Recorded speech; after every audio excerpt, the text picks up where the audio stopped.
Yo, what's up guys, Shujinkydink here with another video to entertain or assist you in becoming the better Injustice 2 player. And this video is all about the neutral, whiff punishing, that kind of a deal. I asked the patrons in our private Discord channel what they'd like me to make a video about today, and that's what they suggested. I have made a video on it before, but that was a while ago, and I know we've got lots of new subscribers, and there were some things I'd like to touch on that I didn't really get a chance to then. So I'll touch on the neutral first. The neutral is kind of where you're testing each other's ranges, going, like, for example, Enchantress has, like, controls a ridiculous amount of space with this, and then with that as well. Superman can do the same as 4-2-3. And every character is kind of going to be different. Like Supergirl, for example, has her neutral that's kind of like all the way from like here, all the way kind of back here with the eye lasers. Wherever she can hit you with like the diagonal down ones. You know, there's just so many options that she can do. Same with Firestorm. So Firestorm, when he's out here, you can do the Molten Trap, that kind of a deal. I chose Enchantress and Superman because they're a little bit more like space heavy. Both being like really big whiff punishers. Lots of damage to be had.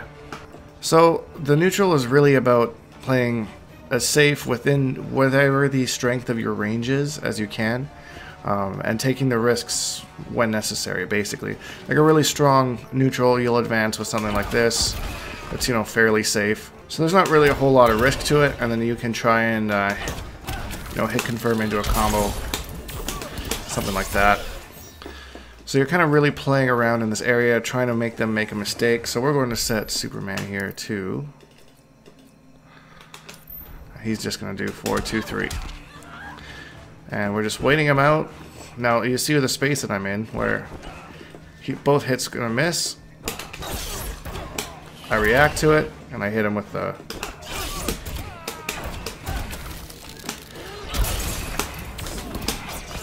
full combo that I drop. Now let's say that he's doing a good job of spacing me as well, and he's kind of tagging me with the second hit, so I'm unable to interrupt or get away from it.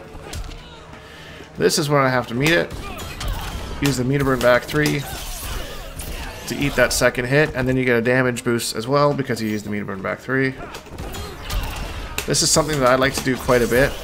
A lot of people who've watched me know that I use the meter burn back 3 a lot, and I really think that it's not really utilized in this kind of situation as much as it really could be, you know?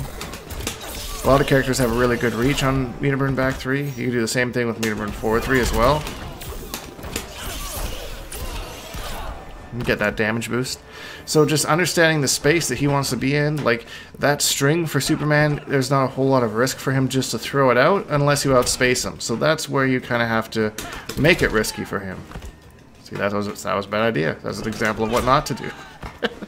And that's really where you're going to have to dive into the game and find out which characters are giving you problems where, find out their spacing.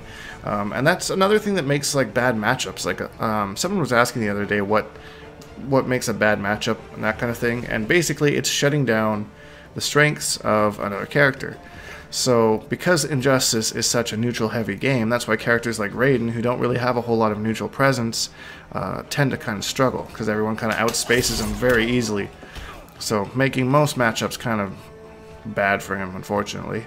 Now against Superman, for example, he's a pretty well-rounded character. So if I'm somebody who's really having a hard time fighting Superman, I want to find out what his weakness is, and that's how you kind of overcome a bad matchup. So for example, Superman is not very strong on the knockdown.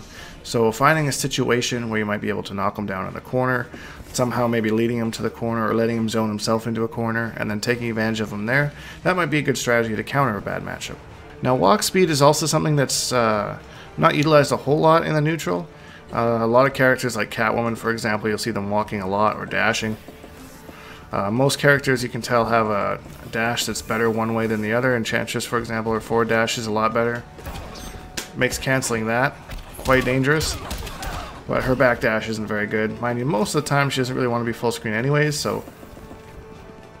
and that's where you can kind of use negative frames from your opponent to kind of move on in. Like say, for example, I'm having trouble, Superman keeps throwing his lasers at me, and you know, so I block a laser, he doesn't meter burn it, and I use that dash to cover the space. Now he has to play a little bit differently because he can't just throw his lasers out on me anymore. Just because I waited for one laser that was negative, that means it's my turn. Just because it's a projectile doesn't mean frame data doesn't matter. So it's negative frames, I use that to move it.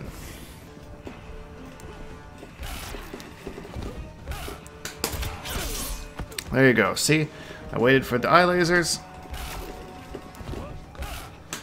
And I get 2 dashes, and I can even punish him for trying to do it again. So you can see how using the negative frames to change the spacing to give yourself more of an advantage. And that's basically it, guys. I just wanted to make a video about that, help you guys get a little bit better. Every little video, one video at a time, changing the world, changing the way people see us NRS players. If you have any questions about this video, post them in the comments below. I'll do my best to answer them. And if you enjoyed it, please leave a like because it really helps me out. And subscribe because we make videos every single day. Hashtag Bonehawks and all that stuff, and we'll see all you guys in the next video.